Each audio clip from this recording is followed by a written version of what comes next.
Welcome in. What's Driving the Grind, episode 429. As always, this episode of What's Driving the Grind is brought to you by Boost Mobile. Not as always. We are from a hotel room on the West Coast, as I maybe just live here now. Who knows? It would appear flights may resume tonight.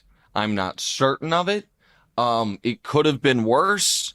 Old KW, I think, avoided being caught literally in the epicenter of a Mexican cartel war by 12 hours. And so he just, there have been from hey, Demonze, good to see you. I had a great weekend with you, buddy. Yes, sir. So, it could be worse. Stuff. You're right. Legitimately scary stuff going on south of here. This is just a pain in the butt travel.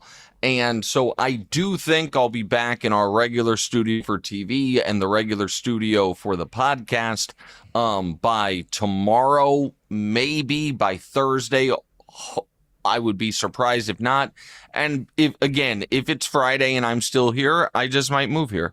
Demonze's on this coast. My daughter's on this coast. What I mean? Yeah, who knows? My wife's family's out here. So that's what it is. But we still wanted to bring you guys today's show. We talked last week, and there's a lot to do because in the last week, I did play in that poker game, and I will save the recap for it later in the show if you weren't following it, but it went tremendously. And I also created a bit of a rivalry, and so that'll be a fun show at the end. We have some NFL and NBA to get to in the middle, and I want to talk some Winter Olympics. But before we do any of that, straight to voicemail brought to you by Boost Mobile. The Falcons are franchise tagging Kyle Pitts. I don't really think he fills a huge need for the Chiefs, but I've always kind of envisioned him as a Chief, so that's a bit of a bummer for me. Mayweather-Pacquiao rematch. Why is what? You always envisioned him as a Chief, Kyle Pitts. I just thought because he is such a singularly talented pass-catching receiver. Pass-catching tight end. The two greatest pass-catching tight ends ever, Tony Gonzalez and Travis Kelce, were both Chiefs. He is kind of disappointed in Atlanta because he was a top 5 pick. And so I thought after his rookie deal, he moves on and then tries to rebuild his value for a year with the Chiefs, but it doesn't look like that's going to happen. Mayweather-Pacquiao rematch set, that is not the boxing match that I want to see, but I will be watching it. And the NFL Combine is underway. So that is straight voicemail brought to you by our friends at Boost Mobile. Reminder to everybody, like, rate, subscribe to the show. Before we get to the NBA and some NFL offseason stories, rule changes, A.J. Brown and the like, let's get to the Winter Olympics. All right, yeah, so I thought tennis corner was tough, but thanks to the Winter Olympics, we have figure skating corner. Take it away, Pops. So here's the thing. And this is, I joked about this with KW on TV yesterday, that he always says, I love sport. Not sports. I love sport. And there are moments in the Olympics in particular where that is proven to simply be true. And I will get to the hockey in a moment, which should have just been an awesome story, but because we just live on the dumbest timeline, there's, a tiny bit of controversy attached to it, I guess. And I guess there's maybe even people could find a way for there to be some controversy in the Alyssa Liu figure skating gold. But here's why I wanted to start with this. I do not know anything about figure skating. When I'm watching, I can see if somebody did more rotations than the previous jump, but I don't know if something's a double or a triple. I certainly don't know the difference between a toe loop and an axle. And I know that the guy who got nervous and kind of, screwed up his individual. They called him the quad god. And I learned, I didn't learn that was because he could do a quadruple axel. I do remember watching the figure skating movie, The Cutting Edge, when I was a kid. And I remember, obviously, Kerrigan, Harding, and that controversy, okay? With that said, there is something, I'm going to be a little like sanguine, if not corny here, but I don't mind. There is something truly beautiful and touching about athletic feats that have the ability to transcend the understanding of a sport. So if you watched Alyssa Liu's 4.5 minute gold medal winning routine, cold, as I did, I watched it bleary-eyed on a plane from Vegas to San Francisco at 6:30 in the morning after having slept for maybe a combined 2.5 hours in the previous 2 days. And I was scrolling Twitter, and it seemed like every fourth tweet was this 4.5 minute video. So I was like, I've got to watch it. And I'm not lying to you when I say 2 minutes in, I was like, am I getting choked up? By the end, I almost had tears in my eyes, and I immediately watched it again. I don't know why. I can't explain it. I can't define what made that break through to me as, oh my God, I'm watching something specifically excellent. And there is something to sports where you can walk into an art gallery and maybe be taken aback by something, but very often the best art, someone kind of has to explain to you why it's great. You can hear music and really like it, but very often the best, like, oh my God, this is historically excellent.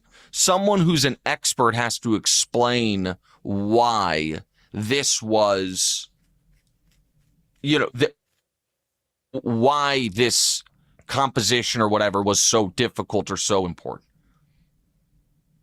I think a lot of people have read some of the greatest books ever and walked away from them and like, okay, I thought that was good, but I don't totally understand why this is a classic.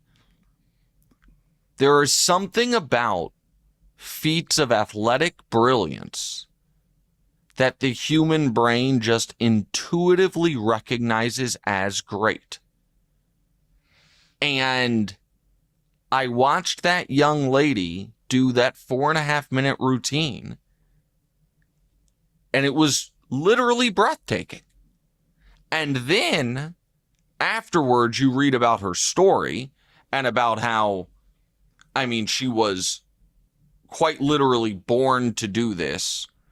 Her dad really, really wanted, I don't want to get it wrong, but it seems like her dad was a Michelle Kwan figure skating super fan and tried to have, a daughter that could follow in those footsteps. And then she competed in the Olympics at 16. And then the pressure of this is the only thing I've ever been, allowed to do or told to do or I was built for. She retired and then came back at 18 and is is very individual, doesn't really have the look from body type, hair, piercings, anything to traditional figure skaters. And she was just out there with utter and complete joy, crushing in the single biggest moment of her life. And I thought it was just spectacular. And so listen, I understand There are actual figure skating experts that are, said, well, she blade edged on one of her jumps or this. I don't care. I've watched that performance 4 times. I'll watch it again. And it was a truly beautiful feat of athleticism by a young woman who the figure skating community was intimately familiar with. I was not. And I thought it was a privilege to be able to see. So that was the first, for me, holy shit moment of the Olympics. And then you have, for the first time in my life, for the first time since the Miracle on Ice, Team USA hockey wins the gold over Canada. Canada, the best hockey nation in the world. Team USA lost in the Four Nations gold medal game to Canada, and now we beat them in overtime of the Olympics after they beat us in overtime of the Olympics in the gold medal game when Sidney Crosby hit the goal. I don't know, was that 2010? I'm not quite certain. And that was just awesome. And our women's team won as well. And here is what I would say about here's what I would say about when I say the controversy, the some folks who share my politics sometimes feel very funny about being USA. And I'm here to tell you, again, you feel however you want, but I shouldn't say you shouldn't. I wouldn't feel that way. And I would say, pardon me, I'm not getting choked up, I promise. My voice at 6:30 in the morning over here. There is something to be said for being proud and prideful in what a nation is supposed to represent and can represent, and what its foundational principles are built upon, while being upset and disappointed that you feel it is not living up to that promise each and every day, or some of our political actors on the largest stage are not fulfilling that promise. You can feel that way and still feel pretty awesome that Team USA hockey, as a huge underdog, went and beat Canada. And that type of patriotism wrapped in sports, I think, can be really profound. And it's not, you can feel that way and feel prideful about it, even if you feel a different type of way of the director of the FBI taking the FBI's jet to chug beers in the locker room after. Like those, you can hold those ideas in different parts of your brain. And so, listen, I love the Olympics. I love the Olympics. I think Simmons' idea of, if instead of every 4 years, winter, summer, World Cup, if we found a way to get those 3 international events on 3-year rotations, so every year we had one of them, would be sick. But this year, because they're on 4-year rotations, yes, that does mean some years we have neither, but this year we get both. This year we have the Winter Olympics, and then in a few months we have the World Cup. And so I thought it was awesome. I know you have a couple follow-ups here, Damon, before we get to the other stuff. What's the best sports comparison you could think of for USA beating Canada in hockey? Well, I do think it would have been at, like, and I know that Team USA did in basketball, we did lose a gold medal. So I think that's probably, what year was it 04? It was Team USA basketball by the Olympics. It was 04, right? Was it 04 or 08? 04 was, 04, that's right. Because everyone, I should have known it was 04 because people blame LeBron even though he was 19. They're like, why didn't you carry us, kiddo? And so I think that's probably where you can lose, but it's stunning when you do, and you lose to a nation where that isn't their big thing. Like that's it's like if Canada, the U.S. was better than, I don't know. Again, I'm a little over my skis, no pun intended here. Finland or Sweden in hockey. I think maybe, again, I pick one of the countries, got to be better than one of them, but that's their main sport. So if Canada maybe had lost to a nation where they were a bigger favorite, but it was that nation's main sport. Yeah. That is a different feel than it's like, this is like our sixth sport in the U.S. and we won. And it was controversial. Are we that much worse than Canada in hockey though? Yes. Okay. I thought we were a little bit closer. So I know Canada, it's their sport, 100%. I think hold on, I should have looked this up. I apologize. Gold medal winners hockey Olympics. So we won DeMonze in 1980. Yeah, no, that was the last time we won gold.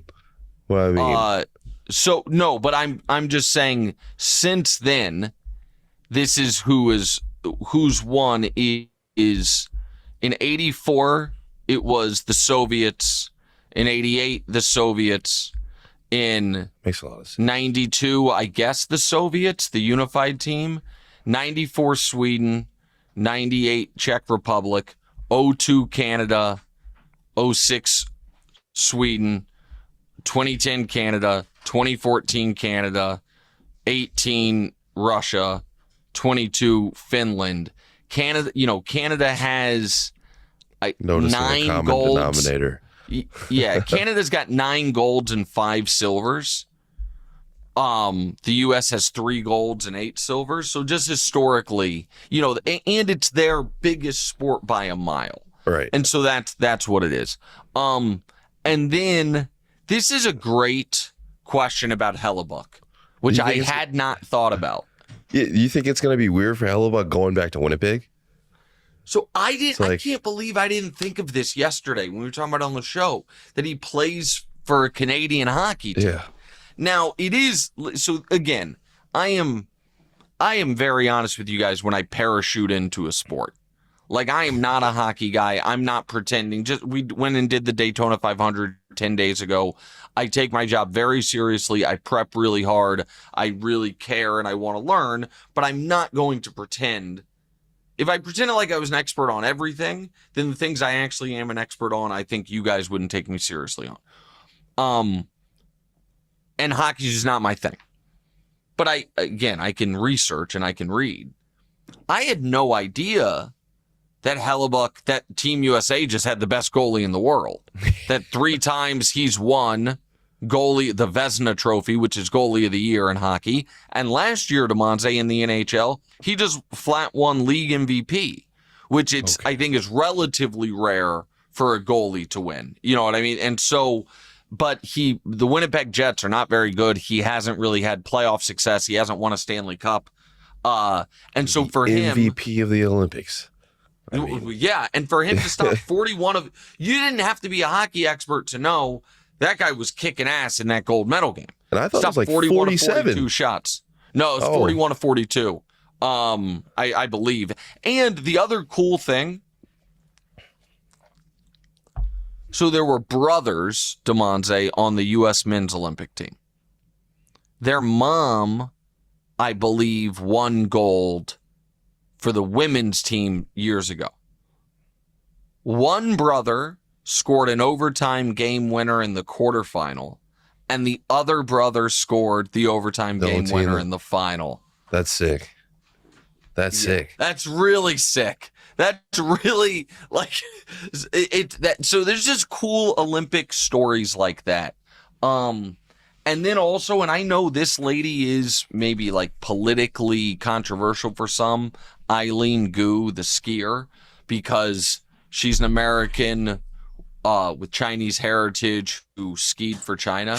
Again, I don't know. I have not fully researched on any of that, and I'm not trying to run from it. I just really I didn't spend time on it. She gave one of, in fact, you know what? I'm going to do something on the fly here, guys. See if you can pull up. It's a 90-second soundbite. See if you can pull up Eileen Gu's answer when the beginning of the question is, do you think before you speak? Which sounds awful, but the question ended up being awesome. And then just tell me in the doc if and when we have the ability to play it. It is one of the most profound. I was going to send it, Demonte, to our family group chat, but it was for you and your sisters to see. Yeah. But I think you're the only one who watches the videos that I send. But it is such an awesome response from a legend in her sport. And so your mom, by the way, is walking around this hotel room just telling me to shut up and making fun of all my profound commentary. No, she was sitting in there. That's insane. She's 5 feet away. So you guys just tell me in the doc if we get it. I think all that, and I think Lindsey Vonn being like, I'm going out on my shield. I got a torn ACL. I want to compete in one more Olympics. If I get hurt, I get hurt. And then she ended up, Demonte, she could have lost her leg. Her leg, yeah. No, and the other tricky thing about that is, like, I don't exactly know how it works because she was injured in Italy. Her, the surgeon she has worked with in the past, her doctor, all that stuff, are U.S. certified doctors. It seems like they let her doctor come over to do the surgeries. I don't know. You know what I mean? Any stuff like that, foreign country, there's different rules and stuff. So I just loved the Olympics. And shout out, listen, the broadcast, they did a good job. Shout out to everyone involved. All right, we're going to get to some NBA, and we're going to play you that Eileen Gu sound in a bit. But first, today's show is brought to you by our presenting sponsor, Hard Rock Bet, Florida's sportsbook. I know it can be tough with no football, but like the song says, I bet I'll survive. With Hard Rock Bet, there's always something to bet on every night. Hoops, hockey, so much more. Plus the great same-game parlays, live betting, player prop options you're used to. And did you know Hard Rock Bet is the official sports betting partner of the Miami Heat and the Orlando Magic? So they know hoops. If you haven't signed up with Hard Rock Bet yet, there's never been a better time. New signups can double their winnings on their first 10 bets, max $50. That's right. If you would have won $100 on your bet, make that $200. Hard Rock Bet Sportsbook app is the only legal sportsbook for whenever you're in Florida, and it's also live in Arizona, Ohio, New Jersey, Indiana, Tennessee, Virginia, Illinois, Colorado, and Michigan, coming soon to more states. Plus, Hard Rock Bet offers new promos daily, so whenever you're listening, just open the app and check out what they've got any day of the week. Download the Hard Rock Bet app and make your first deposit. All right, Demonte, let's talk some hoops now, if we can. No Tatum, no problem. Jaylen Brown has carried my Celtics this year, and we're in second place. And LeBron came out and said after they blew the Lakers out that Jaylen Brown should be in MVP talks. Where do you think he stacks up in the MVP race right now? Demonte, before I even answer that, I want to say this because I have always thought Jaylen Brown was a good. You know what? It's not even fair for me to say I've always thought he was good. Like I obviously never thought Jaylen Brown was bad, but when they gave him his first contract extension, I tweeted, "Congrats on the Celtics for signing a homeless man's Kawhi Leonard to a max." You know what I mean? So he has just consistently exceeded my own expectations. Okay, yep. And he's a Finals MVP. Even given that, what he has done this year is beyond belief. If you had told me Jaylen Brown was going to be averaging almost 30 points a game, I would have said the Celtics must be awful. Yeah. Like that you know what I mean? That I would have thought. That's fair, but that I would have thought they ended up trading even more pieces, kind of doing what Indiana's doing this year. Like just take it on the chin 1 year and then, reboot for when Tatum's back. And that, he's good stats, bad team. It would have been, and I don't mind admitting when I'm wrong. Like it would have been incomprehensible to me that Jaylen Brown could play at this level for a team be this good. Yeah. Yeah. And so, go ahead. I think, with the way that people always talked about Tatum and Brown, and I feel like it was confusing who was the number one, but Jaylen Brown was always the guy who I feel like was a little bit more aggressive. And I mean, obviously it's rough that Tatum is hurt right now, but I do think this gave Jaylen Brown a chance to be his actual self. And he's always said, maybe more often than he should, how much he has sacrificed for the team in the past. Simmons pointed out, he was like, Jaylen's probably had 3 too many comments along the lines of, man, this is so much fun, and 3 too few, man, we can't wait till we get Tatum back. So there is a little bit of, but I first want to give Jaylen Brown. They have a good relationship at the end of the day, so I trust that they aren't guys. Yeah, but I think they are both very competitive. Yeah, exactly. And I think that, I think it's very clear Jayson Tatum is the better player, but I don't think that Jaylen, and I'm not saying you should feel this way. I don't know that Jaylen Brown feels that way. Yeah, and so this year and the success they're having and all of that is, a real validation for him. And so I'll get to the Tatum piece in a moment. To answer your question, I would have Jaylen Brown third in the MVP race. I would have Jokic, Shea ahead of him. JB third.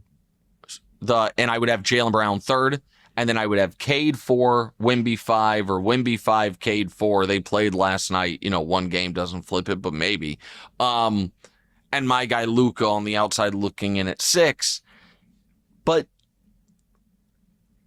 Joker and Shea might not be eligible for it because of the games. Joker can only miss, I think, 2 more. Shea has more wiggle room on that, but not a ton. Man, if the Celtics are the top 2 seed and Jaylen Brown's just out there doing this night in, night out, he's got to have real MVP consideration. He deserves it, man. And it's got to be about what you've actually accomplished rather than, what bucket we put you in beforehand. And what do you think our ceiling is with that? Well, so this is where it gets complicated. Right. So I do not believe the Celtics can win the championship as presently constituted without Tatum.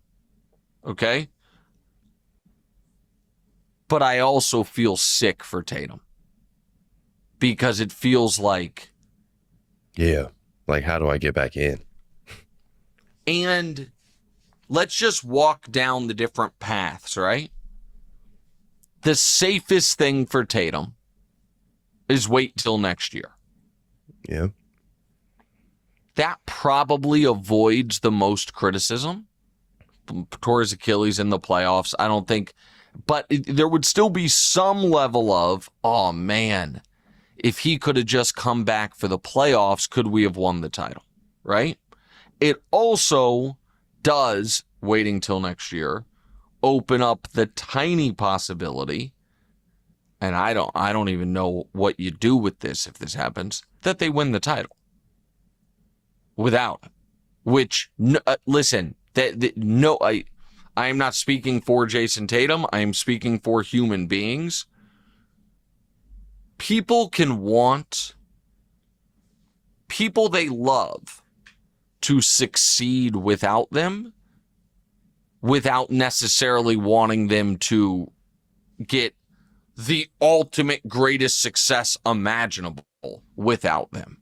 You know what? Like you can, if I left the TV show, I would want Wilds and Brew to do really well. If they all of a sudden ripped off a couple Emmys in a row when we never won one, I would be like, damn. What the heck? What the heck? Right. That's kind of tough. And so that's just human nature, right? Yeah. But then there is the element of, if he comes back, I think they could win the title with a 75% Jayson Tatum. Me too. They're that good like this. But if they don't, are people going to be like, oh man, did he mess it up? Messed up the Did flow. we have a good thing going? Whatever Right. it is. There's also this. He comes back. He already has that thing hanging over him that he didn't win the finals MVP the one time. He comes back. He's not himself. They make the finals and he has a rough finals. You'll Right. be like, oh, I mean, come on. that's You three. can't. No, I don't think. I want to make this clear. I am not saying this is fair stuff. Also, should I Right. close the curtain behind me?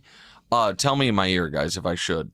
It's just the reality of sports and the fans. Right, and fans and the media. Hold on one second, DeMonte. Daniel, tell me yes or no. I didn't hear you. Yeah, thin curtain. The hotel thin curtain has been requested. Hold on, guys. Let's see if this looks better. Hotel thin curtain activated. All right, I'm back. And so I don't know if that helped at all. And so I feel Jayson Tatum is a very thoughtful and introspective guy. I think we all know that. He cares a lot. He also cares a lot about legacy. I think that's fair to say. Yep. And he is in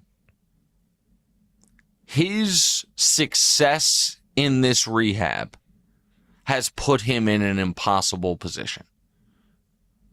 Because if he had rehabbed more according to a traditional timeline, everyone would simply be targeting the beginning of next season. Yeah. Because he's so far ahead of of schedule, he now, and because the team, it'd be one thing if the team were right now the 8th seed. Yeah. And it's like, but because the team's playing well and he's ahead of schedule, and I don't know, I do not envy the position he's in. Yeah. And it is, I don't know, Play it safe. but I do. Go ahead. I just say play it safe. I mean, you've seen how that can. I feel Klay Thompson, Kyrie Irving. I mean, Kyrie Irving's an older guy, but I like how he's done. I think that you don't want to sacrifice later, especially if we're already doing well right now. But I mean, see how you feel in a couple months or a month and a half, whatever it may be. But buddy, I think it's on the board. He's back in 2 weeks. Yeah.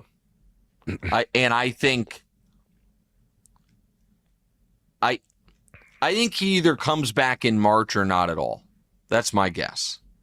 I think that it's either I'm coming back with some ramp up before the playoffs. Before the playoffs, right? If he's not there by playoffs, he's not coming. Right. And so, but here's the other thing.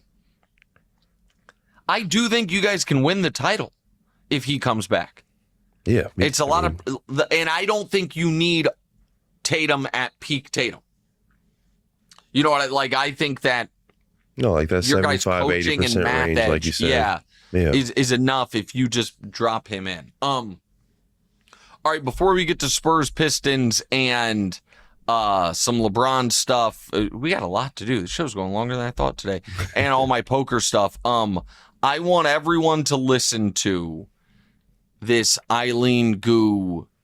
Did we keep the question in it, guys? If not, the question is, do you think before you speak? And then the questioner went on to explain, because you answer so quickly, but you're so thoughtful, let's go ahead and play this. And everybody really listen to what this woman is saying. Do you think before you speak? Because you answer questions so quickly and so comprehensively, whether it's about geopolitics or your sport or aerodynamics. Like, can you take us into your brain? Thank you, Charlotte. That's very kind. Oh, man. Do I think? I think overall, I'm just a pensive person. Like, I'm an introspective young woman. Like, I spend a lot of time in my head, and it's not a bad place to be. I journal a lot. I break down all of my thought processes. I think I apply a very analytical lens to my own thinking, and I kind of modify it because it's so interesting. You can control what you think. Like, you can control how you think, and therefore you can control who you are. And especially as a young person, like I'm 22, so with neuroplasticity on my side, I can literally become exactly who I want to be. How cool is that? Like, how empowering is that, right? And so the fact is, I get to become every day the kind of person that me at age 8 would revere. Like, I would be obsessed with me today. Are you kidding? I would love me. And I think that's the biggest flex of all time, that you can have like little younger you be proud of you today. And so I guess for me, it's like, yes, I spend a lot of time in my own head. Yes, I think a lot, but it's not really like in an egotistical kind of way. It's in like a tinkering, like a scientist kind of way. I'm always like trying to modify. I'm trying to think, how can I be better? How can I approach my own brain the way that I approach my craft of free skiing, so that I can be better tomorrow than I was. I think that is so awesome. That was awesome. And that is awesome. And I'd never heard the term neuroplasticity. Neuroplasticity? Yeah, that's yes. But then I looked it up after. And so what she's talking about is for young people, and this applies to you, Demonte. It certainly applies even more so to both. Your brain is more malleable, sisters. Right? When you're younger? Yes, exactly. Yeah. And it's still forming. And so what she's saying is, like, if I want to be a certain type of person, I can just make myself that type of person. Mm-hmm. I can just decide I want to be this type of person, make it a self-fulfilling prophecy, and rewire my own brain into that is just who I am. Yep. And I think that in some ways is true for everyone at any age. It is definitionally true for young people. Yes. And so what she is saying there, I thought was just like brilliant a good message and to the profound. Kids. It's a great message. And again, I know some people really don't like that woman because of she skied for China instead of the U.S.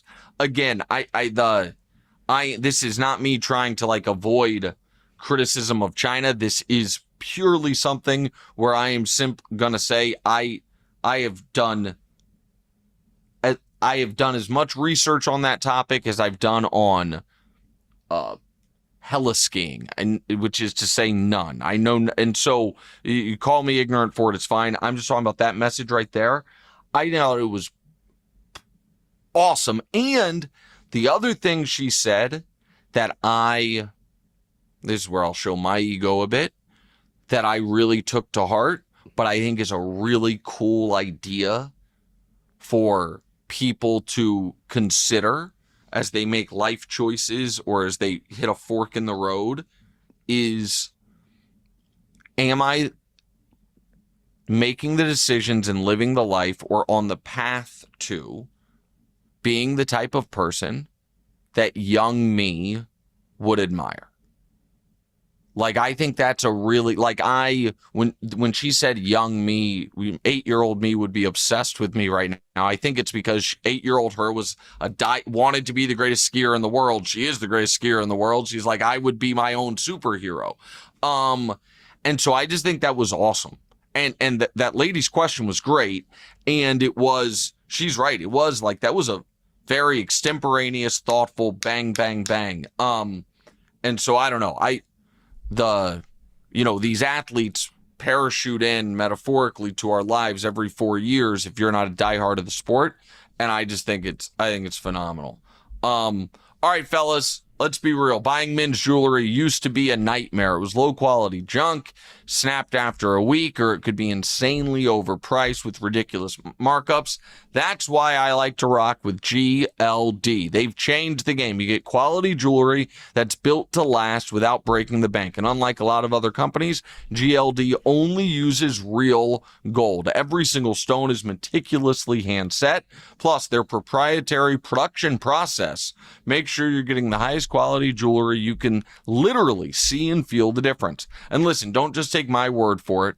Over 2 million customers and 50,000 five-star reviews back it up. Not to mention, it's worn by some of the biggest names out there: Justin Bieber, Micah Parsons, A$AP Rocky, and a ton more. Best part, every single piece guaranteed for life. It's literally built to last for the rest of your life. GLD has an official collab with the NFL, so you can get every NFL team on a pendant this season. They also have official collabs with the NBA, WNBA, MLB, NCAA, MLS, and even DC Comics. Chains and pendants that let you rep what you love. Work hard and change the game. For a limited time only, new customers are getting an insane deal. Use code Wright to get 50% off GLD.com. That's 50% off with code Wright at GLD.com. After you purchase, they will ask you where you heard about them. Please support our show and tell them our show sent you. All right, DeMonte, let's jump down to the LeBron stuff. LeBron and Pat Riley. And I also have a question for the producers. Say in my ear. Okay. Yeah. So hold on, real quick. Oh. No, before you do it.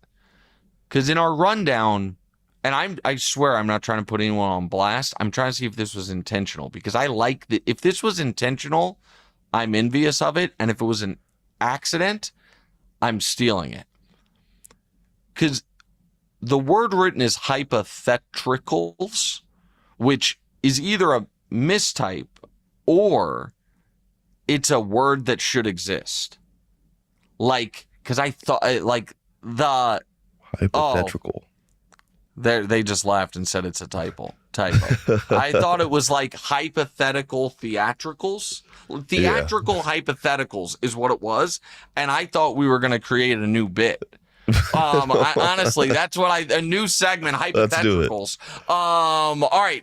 Okay. So again, I wasn't trying to be a annoyance there. I just thought we stumbled upon brilliance. All right, go ahead, DeMonte. Now we can do it. So Pat Riley had his statue unveiled in LA this weekend, and him and LeBron had a little convo about what it would have been like if LeBron had stayed in Miami for a few more years. How do you think, hypothetically, that would have worked? Yeah. I think eventually LeBron would have won at least one more championship, but I think LeBron was smart, strategic, and lucky in leaving. I think he was smart in leaving in this way. He saw more than anybody that Dwayne Wade, who's one of the 30 greatest players in the history of the sport, was done as an elite player. That in 2014, in the regular season, they load managed D Wade. He still only averaged 19 a game, and then they did that so in the playoffs he would be peak D Wade, and in the playoffs he averaged 18 a game. His style of play, DeMonte, I don't know if you remember, you're so young, but when he first came into the league, seeing the files, but also there was an ad campaign for his shoe company. I think it was Adidas, but it was D Wade driving to the basket and getting knocked down, and the ad campaign was not get knocked down 7, get up 8, with the idea being just be relentless. And that was his style, and he was a brilliant player. Yeah. But when that's your style, your career can get compressed. And that's what happened to him. So this is not a criticism of D Wade. It's just a reality. And LeBron saw, up close and personal, man, this guy's time as an elite player is not ending. It has ended. And so there was that piece of it. the good fortune is, I said, LeBron, this is not good fortune. So I want to retract that comment. LeBron obviously did not know Chris Bosh was about to be diagnosed with career-ending blood clots. So that's bad luck for everyone involved. But I'm saying, had he stayed, it's not like Chris Bosh wouldn't have gotten the blood clots. Like, the Heat still would have had to deal with that. So it was strategic in seeing what was happening with D Wade. The Chris Bosh thing happened, which would have really been was problematic for the Heat. And then the legacy piece was, let's say he would have won 2 more rings in Miami. They would not have weighed nearly as heavily as the one in Cleveland, much less the one in Cleveland plus 1 more than with the Lakers. So yes, I think LeBron, still would have, he had multiple years left. After he left Miami, he had the next 4 years, he was by a wide margin the best player in the sport still. And you could argue up until the year after the bubble, he was the best player in the sport. But leaving Miami was smart, but I do think he would have got another one. Yes. Pat Riley's too good and Miami's too much of a draw for that. They would have, but in the short term, they were going to be handcuffed by the blood clots from Bosh that he didn't know was coming and by what had happened to D Wade.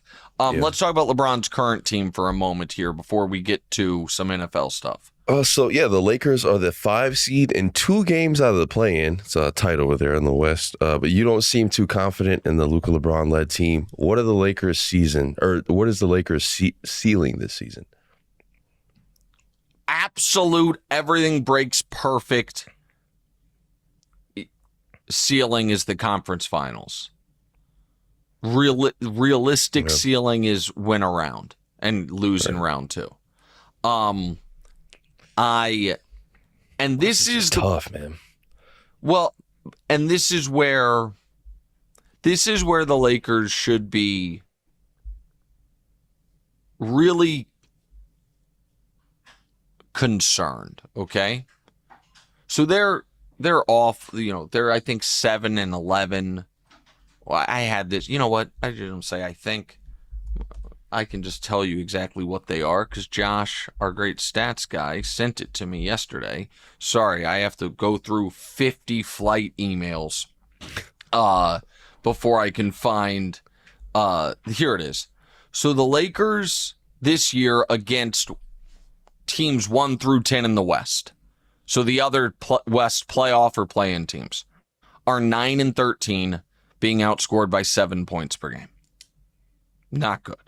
Yeah. The Lakers against the top 4 in the East and West, so the top 8 teams in the league, are 2-11, getting outscored by 17 points per game. Yeah. So when they've played the big boys, they've gotten clocked. Now, they are the best clutch team in the league, and they are 25-0 when leading after 3 quarters.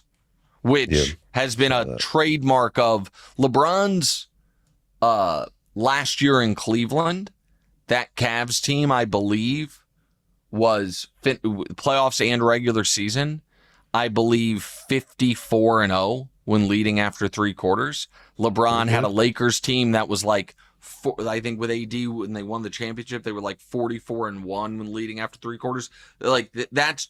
If the game is going according to the Lakers script and LeBron can control the chessboard at the end, they're in great shape. But otherwise, they're in bad shape. And here is where, and I know folks are like, well, this albatross of a LeBron contract. Guys, I'm not going to revisit this too much.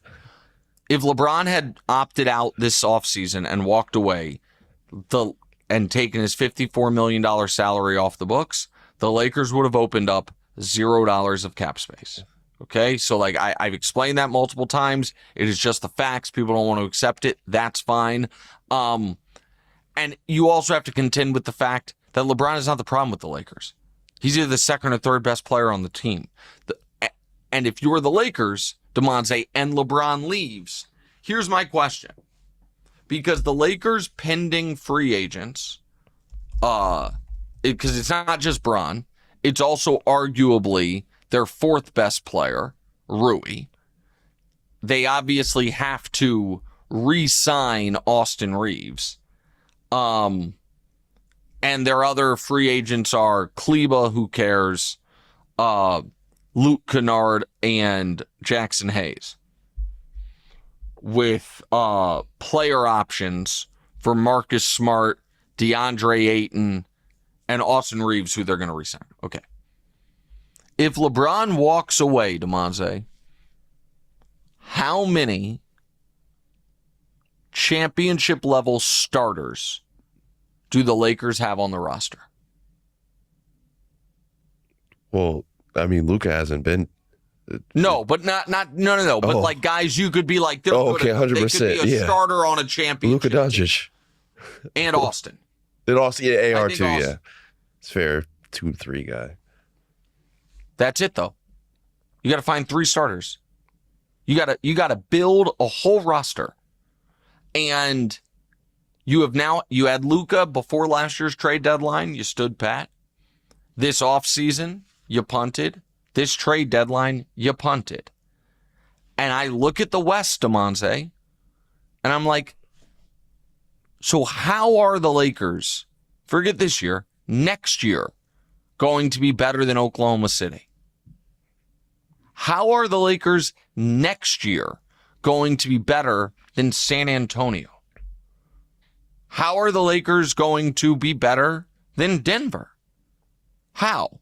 Like, what is the process for this to happen? And if the answer is get Giannis, fine. But first of all, I don't know if that fixes everything, but getting Giannis, you have Luka and Giannis, you can win the title, obviously. But if it's not get Giannis, then the hell are you going to do? And so I just think they are, I think there is no player in the league more stylistically similar to late stage LeBron than Luka. They did such a terrible job at putting the right pieces around late stage LeBron that they don't have the right pieces in place for Luka. Like, had they built a roster that was perfect for Bron, defensive guys and shooters, then guess what? When you trade for Luka, it's like ready to go. You modeled your game after Bron, just without the athleticism. They didn't. Do you think Go there's ahead. an actual path to them getting Giannis? Like, what would that be? Yeah, there definitely is a path. Giannis telling the Bucks, I will only go to the Lakers. And by the Okay. way, that's the only path. Anything else is not a path. They can't make the best offer. They can't create the best package. It would have to be Giannis forcing Milwaukee's hand and Milwaukee being okay with it. Okay. All right. Before we get to our poker stuff, let me just say this on the front end. I still think the Tush Push is getting banned next year, DeMonze. I know right now the reporting is it won't be. With all the rough officiating and stuff, it's ugly. It's ugly. Nobody can officiate it. The Eagles don't even like doing it anymore. And so I just don't think. Sorry, your mom just walked back in. I don't think that it's going to. I know right now the reporting is nobody is proposing a rule change. So far, it's only been 2 years, right? They've done it 4. 4? They've I done don't it know, 4. man. It's been a big story for 3. But I just want to remind the audience. Last year, during this time of year, they were trying to get rid of it. Goodell realized they didn't have the votes to get rid of it. He tabled it until later in the offseason. Then they voted on it in May, and it almost got eliminated. I just wonder if there's going to be a late push, no pun intended, to get rid of it. All right, before I get to the poker recap, Boost Mobile, proving you don't have to overpay for great wireless. Unlock the savings with $25 a month Forever unlimited plan. It's a permanent price with no contracts and no price hikes. You can keep your phone and your number, but you save up to $600 a year compared to the major carriers. Stop overpaying and switch to a fair price at boostmobile.com today. Based on average annual single line payment of AT&T, Verizon, and T-Mobile customers compared to 12 months of the Boost Unlimited plan as of January 2026. For full offer details, visit boostmobile.com. All right, DeMonze, let's get to the poker. So last week you were playing in Poker Go's no gamble, no future game. So you won some big hands. You got some beef. Yeah. There's even the story you said you wanted to tell. How was Vegas last week? Pretty amazing. All-time 48 hours. Yeah. Before I even get to the game, I want to just shout out some people because the poker community in Vegas has really embraced me, and I really appreciate that.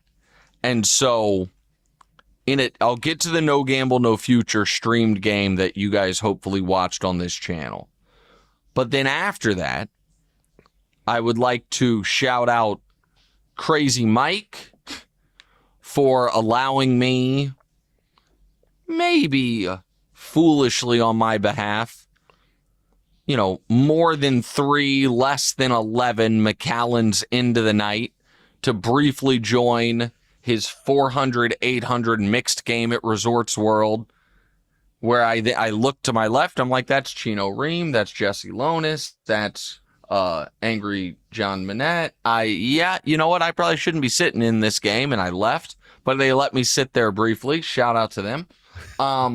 The next day, I stumbled over to Bellagio to play a different 8160 mix game. My pal Peter runs that. I don't know if he runs the game, but it feels like it's his game. The table was full. He allowed me to sit in for, maybe he thought it was going to be a bit. I played for 9 hours with my buddy Ellie Alezra, who's just a legend of the game. Won a little bit in that game. And then into the night, going back to my room at Aria, I'm like, well, I got to go stop by the poker room at 1 a.m, 6 a.m. flight.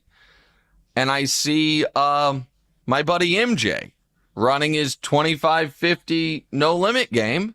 I'm like, I'll sit in that game for a bit. And he played there until about 3:30 in the morning before I had to get on my flight. So shout out to all those folks, and shout out to their games. I appreciate in the different properties we played. But I went to Vegas for the no gamble, no future cash game, streamed cash game. And this was initially going to be a 25-50 game where people bought in for around 10 grand. Then my pal Antonio Esfandiari got his hands on it. He ended up setting the lineup. He ended up setting the game. They played the day before as well. Somehow it turned into a 100-200 game, and somehow Antonio in the first night of it lost, I mean, it's documented, he won't mind me saying, $380,000. And so night 2, it's certainly he's not going to play smaller. And now it's a 100-200 game with like a $400 straddle, sometimes an $800 re-straddle. And when Antonio had something to say about it, a $1,600 re-straddle. And by the way, every 2 hours they wanted to do 10K PLO flips, which means everybody puts 10,000 in the middle. We all get 4 cards. The dealer then runs out a 5-card board. You do nothing. You turn your cards over, and whoever has the best hand gets the 70 from the middle of the table. Back somehow. Right. And so to say this game played bigger than I expected it to would be an understatement. However, I love the Poker Go crew. I work with the Poker Go crew. More on that in a moment. I love Antonio. And there was a guy in the game that they call Senior Tilt, or they call him Kiki, who Senior Tilt is tough. That's a nice nickname right there. yep. That's nice. Who I find wildly irritating. And I told my buddies beforehand, I was like, listen, I'm going to be sitting at the table with this guy for 7 hours. At some point, it's going to come out that I find him irritating. An added bonus, DeMonte, was he, no fault of his own on this, but had no clue who I am. None. Like, I think he thought I was like a mid-stakes, aspiring professional poker player. Correct. Yeah. Like at one point he said, like, the only like one-on-one interaction we had at the table early in the night, he's like, so somebody told me like you do a podcast or something, like that's cool. I'm like, yeah, that's right. And he kept throughout the whole night. So the night before, DeMonte, when Antonio lost all that money, he was the big winner. Okay. And he left the game early. There was a dinner break. Everyone went to dinner. Everyone came back to keep playing, and he never came back. That is... Can you do that? Or is that like frowned upon in the poker community? You can do it, but it is frowned upon. Right. The general kind of rule is, if there's a game that's supposed to run for a set amount of time, if you're losing, you can leave whenever you want. Nobody's going to make you... But if you're winning... You tip the etiquette is right. Don't go up big and then just dip. Right. That's exactly. But Monday he did, or not Monday, the first day of the game. So day 2, the whole time we're playing, he keeps referencing how he has to leave early again, and he's saying because my plane leaves at 7. My plane this, my plane that, my plane. He keeps saying my plane. Yeah. He keeps saying my plane. And he also travels. He travels everywhere with 2 security guards and a camera crew. I'm like, okay, man. Like there in these games, there are legitimate like billionaires that play. They don't have multiple security guards. The only person I've ever seen at one of these games brings like the level of security this guy brings is Kevin Hart, who's one of the 30 most famous people in the world. But he keeps saying my plane. Senior Tilt, man. And in my head, I'm like, well, if it's your fucking plane, you can stay as long as you want. Whatever you want. Right. So I was like, hey, I have a question. Is it your plane or not? And he immediately got defensive. And let me add one other thing. This guy is an ultimate needler. He's a little bit of an angler, if you ask me. I watched a game where he cut out a $150,000 bet, put it over the line to bet it. It was a bluff. Saw the other guy was about to call and then pulled it back, which is stone. Yeah, that's I don't even play unallowed. poker like that. Yeah, I know. No. Yeah. So that if in a regular casino, the other guy could call the floor and be like, that bet stands. But in these games, it's kind of a gentleman's game, but that was not a gentlemanly thing. And he also like is big on needling guys for not playing enough hands, even if he is playing the same amount of hands as them. It's a lot of stuff that I just don't like. And so finally, we were about 45 minutes from his supposed departure, and I didn't want him to leave because he was once again one of the big winners. Yeah, right. I need that money. I was up like $5-6 grand or whatever. He was up like 110. And I was just like, hey, buddy, is it your plane? And he's like, what do you mean? No, I don't have a plane. I have a chartered He's like, I have a chartered jet. And I'm like, okay, but it's okay, fine. But you're the only person on it. And I was like, you and your security and camera crew. It's your people. He's like, yeah. I'm like, well, then can't you leave whenever you want? Like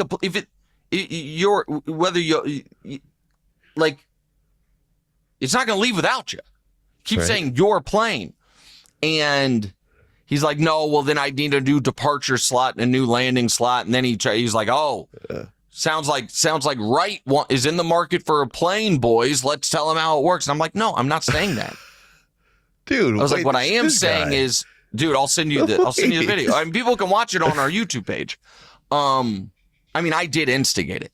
I was like, no, I'm not in the market for a plane. I, however, am someone who speaks for a living, and I would just give you the advice in the future, say my flight, unless it is in fact your plane, because when it's not your plane and you have to leave at a certain time and you keep saying my plane instead of my flight, it almost gives the impression you're trying to sound like a big shot who has a plane when you don't have a fucking plane. And so then he was like, you know what? I'm grounding my plane tonight. I'm going to stay. And I said, mission accomplished. That's all I want. Perfect. But everybody kind of always lets him get away with this shit. And I just wasn't into it. And so then a few minutes later, he couldn't deal with the fact that the table laughed at him. And he was like, you know what? I think I should buy a plane. And without missing a beat, I was like, bro, that's a great idea. That way you have something to sell when the money runs out. You have an asset. And I referenced a different guy who similarly to him about a couple years ago burst onto the poker scene, was kind of Mr. Big Shot everywhere, and is nowhere to be seen these days because the money ran out. And now listen, maybe this guy's got infinite money a lot. Who knows? I don't know. But then right after that, DeMonze, he packed up his chips and left. Oh. And left, once again, to his credit, left winner in the game. But here's the addendum to the story. So, he also did the whole thing to me about, how many hands are you playing? You're only playing aces, whatever. And I knew he was wrong. I was like, I guarantee you and I have played about the same amount of hands. We can bet anything you want. And he, of course, didn't bet it. But I also knew what the stats were. Right. But then yesterday, so then he's like tweeting through it. He's all mad. But doesn't matter. Fine. It's no problem. But then yesterday, he posted the stats from the two nights, the two games, and how he's the big winner and what everyone else wanted. And I saw my name on there, and I'm like, it's not even close to accurate. And so I did a little research. This guy posted the final stats for the game for as if the game ended when he left. When he left. Because, and here is the end of the story. This game that was too big for me, that I shouldn't have been playing in, that I brought backup money to, but I ended up buying in for $25,000. Antonio bought in for $250,000. I bought in for 25. I cashed out for 162, which made it the biggest win of my life by a decent margin. Me, your guy Nick Wright, the biggest winner of the night on day 2, and it was announced at the end of the broadcast that for future No Gamble, No Future episodes that I'm not playing in, I'll be broadcasting. I'm going to do it with my guy Brent Hanks, which is freaking so sick. Exciting. Sick. Yeah, so all of that is really great, and I have a nice little poker rivalry. And if somebody sends this to Kiki. A word, just a friendly piece of advice, man. You would be stunned, man, how much of the poker world must be sick of your shit. Because folks who I've never heard from got my number, sent me the clips, and thanked me for it. So maybe tone down the look at me Louie stuff. Maybe. I don't know. To each their own. But wildly successful weekend, and as the producers put it, because I was funny and I was targeted, but I was kind of a jerk. And you know what that entire plane bit culminated in? Me being stranded on the West Coast doing the podcast from a hotel room because I, in fact, do not have a plane. Talk to you guys later. What's right?